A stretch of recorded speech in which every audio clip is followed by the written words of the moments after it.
Hi, endlich bin ich zurück.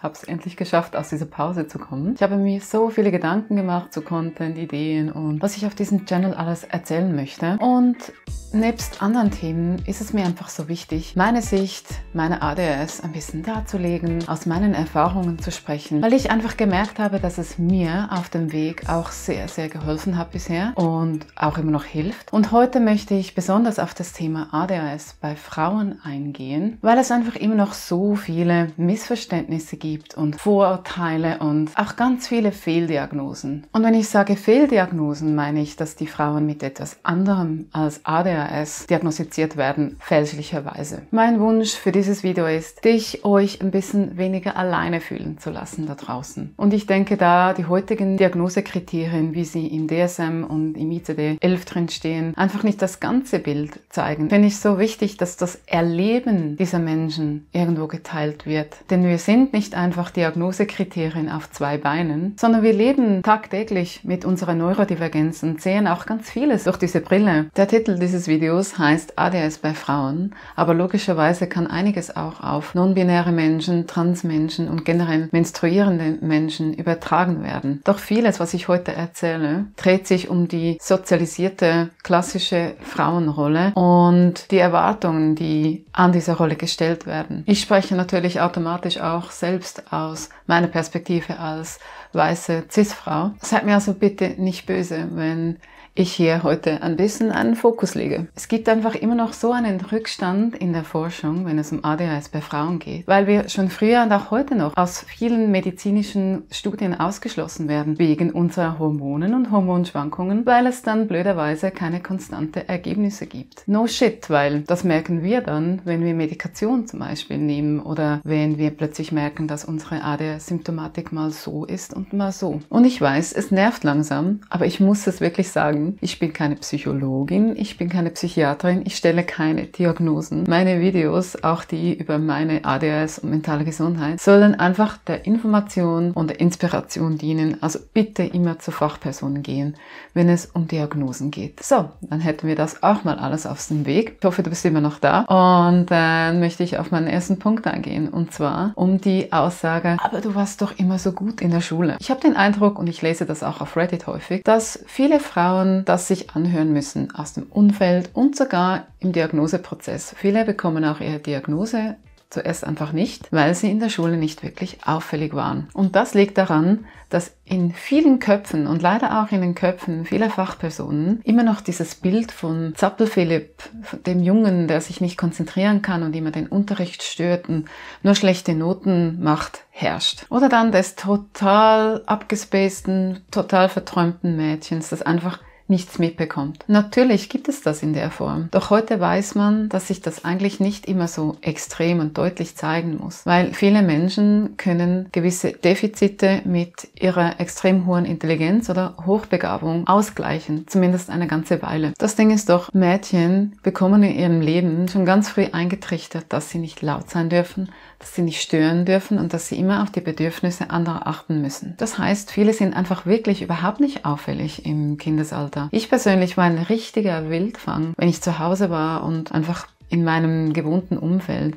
Ich war immer draußen, lieber alleine, weil ich war extrem schüchtern, in meiner Fantasiewelt und bin da rumgerannt und hatte wirklich extrem viel Energie. Doch wenn ich in der Schule war, dann wusste ich, dass ich mich zusammenreißen muss und dass ich nicht auffallen darf und habe dann halt wirklich alles runtergeschluckt und mich teilweise auch extrem in eine Fantasiewelt begeben, wenn mich halt etwas nicht interessiert hat und mich das nervös gemacht hat. Also ich blieb einfach unauffällig und auch deswegen, weil ich schon mega früh gut lesen konnte und weil mir einfach einiges überhaupt nicht schwer fiel. Es war für mich einfach logisch. Damals dann in der Grundschule sogar noch die Zahlen. Dafür verlor ich einfach alles, was nicht nied- und nagelfest war. Und ich habe mir nie die Hausaufgaben aufgeschrieben und ständig irgendwas vergessen. Also, Fazit.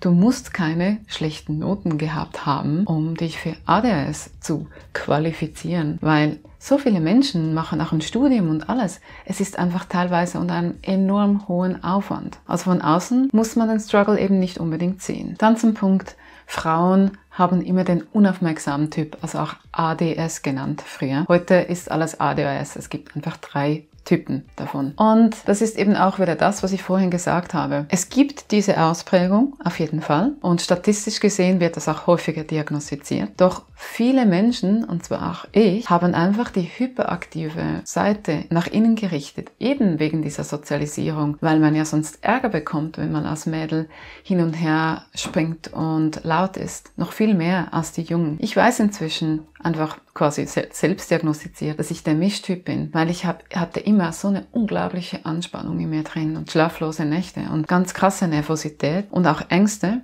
Und das ist auch der Grund, wieso ich zuerst immer eine Angststörung diagnostiziert hatte. Und jetzt stellt sich heraus, dass ein großer Anteil dieser Anspannung und Ängste eben vom ADHS kommt. Was ich auch oft mitbekomme und selbst schon gehört habe, ist, du hast ja gar keinen Leidensdruck. Und dieser Leidensdruck, der muss ja für eine Diagnose gegeben sein, logischerweise. Weil wenn du total gut zurechtkommst und glücklich bist und überhaupt, dann kommt es dir ja gar nicht in den Sinn, in eine Therapie zu gehen oder eine Diagnose zu suchen. Also witzigerweise, trotz allem, muss ich mir oft anhören, aber du hast ja alles so im Griff und du scheinst so strukturiert, glücklich etc.